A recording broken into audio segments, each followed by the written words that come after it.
The wonderful Mr. Alistair Barrie, ladies and gentlemen. Alistair Barrie.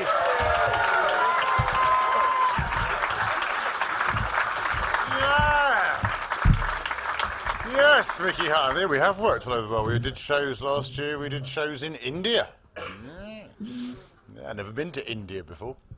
I mean, obviously I'd spoken on the phone quite a bit.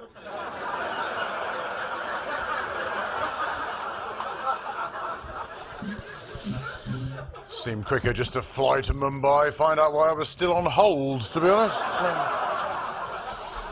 And I went with my girlfriend, which was cool. My girlfriend's a lecturer. But then again, aren't they all? Hello, or if I was a South African sign interpreter.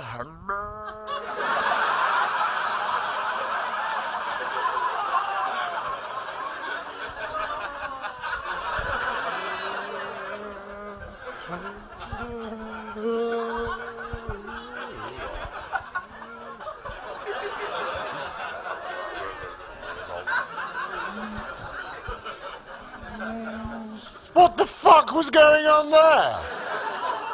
My God, the death of one of the great statesmen of this or any other age, and the world is watching South Africa, isn't it? And South Africa's not always had the best press, has it? For a number of reasons, you know.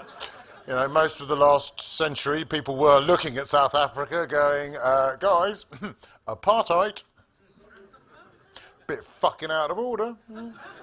Apart from Australia, obviously, that was just going, fuck it. We had the same thing. We just weren't stupid enough to give it a name, dickhead.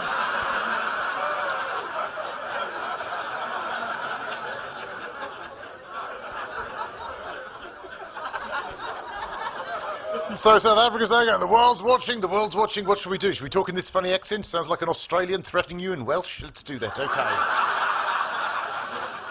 Here comes the world's media is upon us. What should we do? Should we have a sign interpreter? Yes, do you know anyone?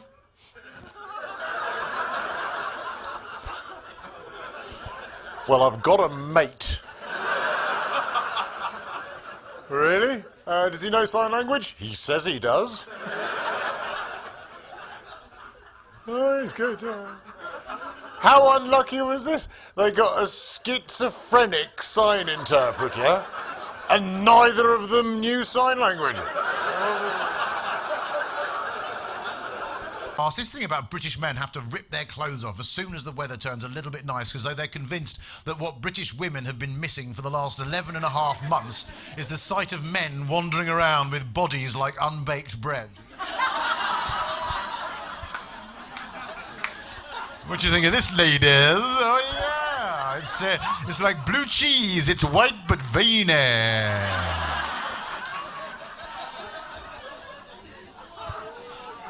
And this guy comes running towards me. I thought, I'll put your top. As he ran past, right, he had his top off, because obviously he'd been to the gym in about 1983. And as he came past, you know, moobs flying over each shoulder like this. As he comes past, and then he took an eye out with a nipple, you know. His tattoo, quite astonishing. As he ran past, in between his shoulder blades, he had what can only be described as an enormous bear's paw print. Of all the things in all the world you could get tattooed into your flesh in perpetuity, he'd gone for something that looked like nothing so much as he'd had an enormous fight with a bear that had finished up with the bear going...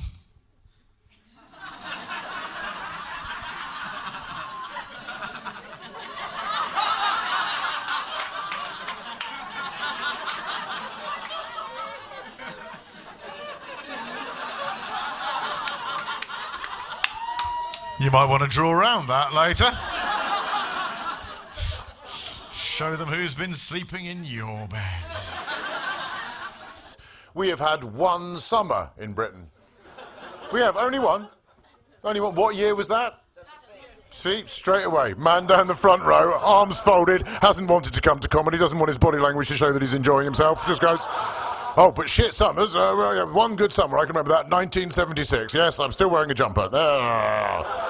He's like, you know, I love that, only in Britain will that happen. If I was in Australia on stage, and I went, when was last summer, they'd be like, last fucking year, dickhead. yesterday. In Britain, 1976. Young people, how old are you, sir, if you don't mind me asking? 50, so you remember it, yeah. I mean, now there's young people looking at you going, what? But it has, honestly, in the British psyche, if you're of a certain age, 1976 has taken on almost mythological connotations.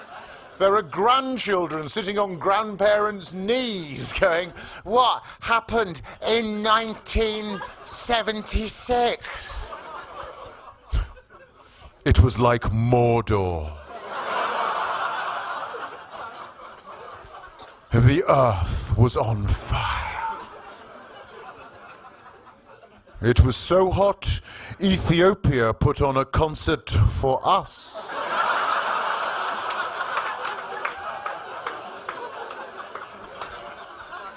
Are you two couples? It's not rude, it's a perfectly civil question, actually. If I'd gone, are you going to fuck him later? That would have been rude.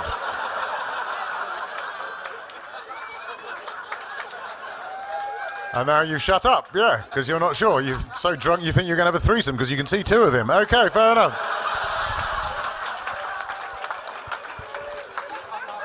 It's all right, it's drunken sex. It's what keeps this country fucking honest. Jesus. We've all done it. God, come on. I was having drunken sex the other day. I was so pissed. I thought I'd found the clitoris. I touched it and a fucking DVD came out. We were in my flat the other night, I was sitting there, I was watching telly, right, it was bedtime, and she came in, right, and she came in, it was bedtime, as I say, so she put her little night dress on, she looked great, she's a beautiful girl, and she's just there, this little night dress, and she walked in, and she went, all right, and I went, all right, because I'm quite the wit at home.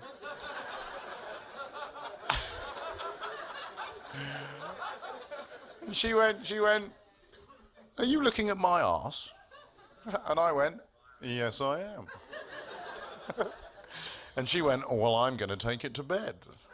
And I went, well, okay then. And she went, there might be something in it for you. And I went, ugh. Oh, I thought twerk was where people from Liverpool went Monday to Friday.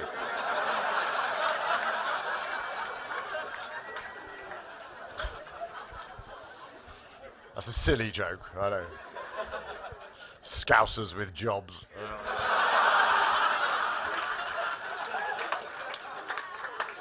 I'm a bit like a Korean rocket these days, you know, in that I can get it up, yeah, but I've got very little control over where or when it goes off.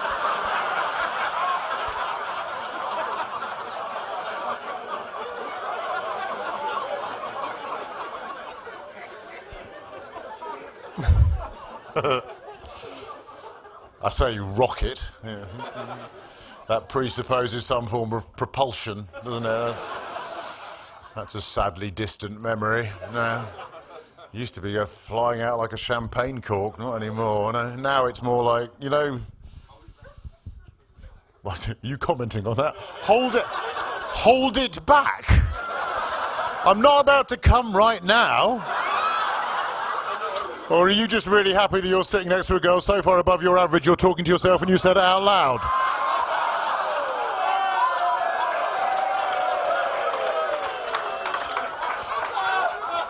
Loosen your tie, relaxation, mate. It's a fucking cure, don't worry about it. Hold it back. What fucking advice is that? Think of something else. No, mate, just have technique, it's different. All right, there we are. It just doesn't come flying out anymore. It waits for when I want it to come out, as opposed to you when she touches it and you're... Oh, no. We'll start again in a minute. When I've loosened my tie. Fucking hell. Friday night. Let's go to the comedy store. I'm just saying, you know, it's not like a champagne cork anymore. It's more like... You know when you boil custard?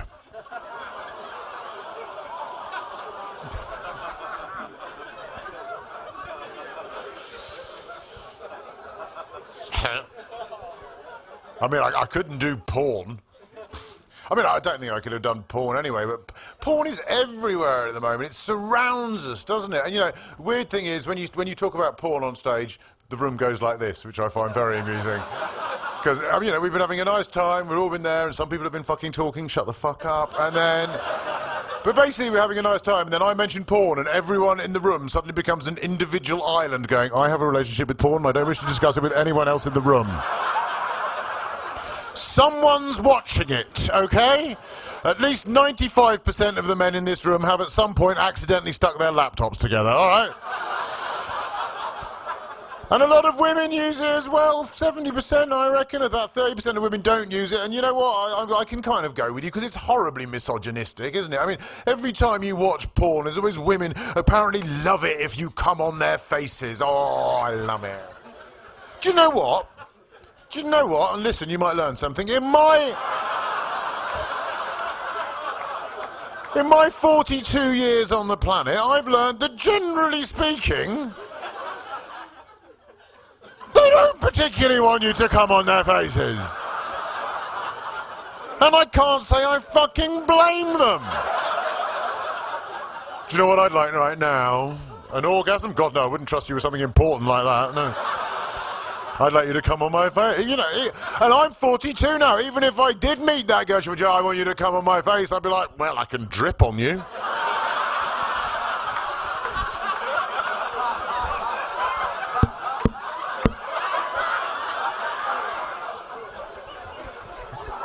If you want to follow me on Twitter, you probably want to get out more. And,